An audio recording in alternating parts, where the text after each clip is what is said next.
we can why, bend the world. Yeah, we can bend reality. Exactly. We have conversation about how reality works, and we'll just bend it.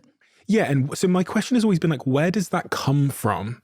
Because I view our beliefs, all of our beliefs, as a stack of evidence we either have or don't really have. And for me, the youngest of 4 siblings, I had so much space compared to my siblings when I was young that I got to, like we said earlier, like fuck around and find out. I got to conduct experiments. And that led me to believe that the world is bendable. I used to say when I was 14 that if someone said to me that we need to go to the moon next week, I believe there's a way. Because I think there's probably a rocket going, and all I need to do is contact the person and make a compelling pitch. That's how I get to the moon next week. You thought that at 14? Yes. I used to say this all the time. Like my difference between myself and my peers, they were academically better, but in my head, there was the only thing that stood in the way of where I am now and where I want to be is a bunch of people. Bunch of conversations. Yeah. Pitching. Essentially, pitching is enrolling people into new ideas. So what entrepreneurs do to advance their ideas is we pitch them into existence. We start with an idea and we pitch it and we pitch it and we pitch it. We sharpen our pitch by talking to people. But what we're doing that's different is we're not just explaining the idea to people, we're trying to enroll them into that vision. We're enrolling people into this vision that we've got for the business.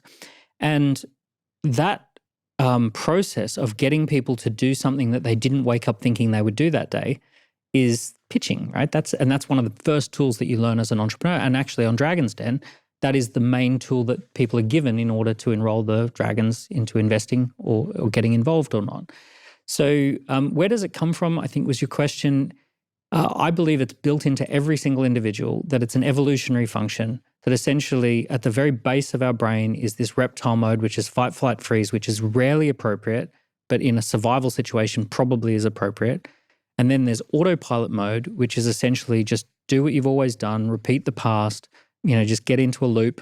If it worked last week and I didn't die last week, well, then I might as well do the same week again.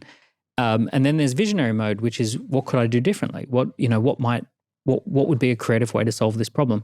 So I feel that a lot of people think they're missing something, and actually it's all built in. And if you can get yourself into that visionary mode, often it's the people you hang out with, it's the books that you read, the podcasts that you listen to.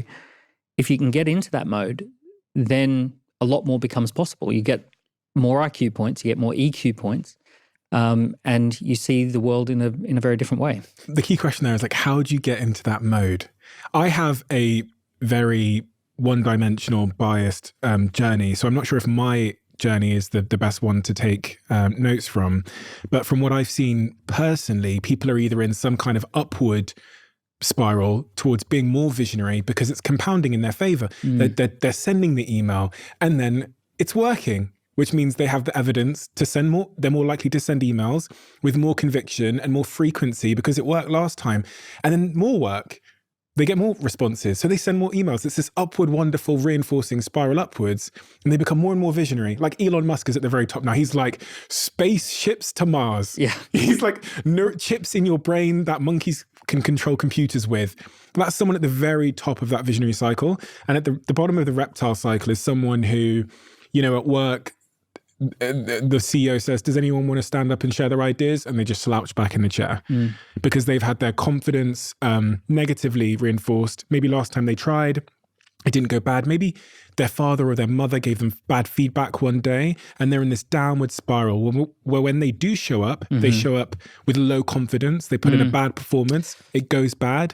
Less likely to show up. I would actually call that autopilot mode, which is, I've never done this before, so I won't do it next time. Reptile mode is very destructive. You're actively breaking your world. Oh. So it's where you do the worst possible thing. Okay. So you are throwing tantrums and you're lashing out against the people who you're actually lashing out against the people who are trying to help you probably. Okay. So that's where you're really at the bottom of reptile mode, very destructive. Autopilot, in your situation where you said about the person who, is given an opportunity to speak and they say, oh, well, it's not what I do, is the autopilot response. The visionary is like, oh, this is a chance to mobilize resources. I've got an opportunity here to expand my sphere of influence and become a key person of influence in this room. So the visionary is like, oh, great, this is a good opportunity. I can do more with this.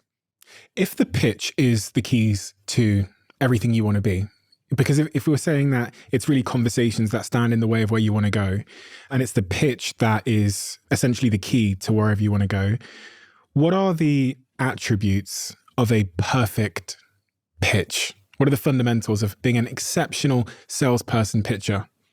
Well, you've seen some great pitches on The Den. A lot of bad ones too. Yeah. So here's what I look for. Clarity is the base level. You just don't want to confuse people. Authority is the ability to communicate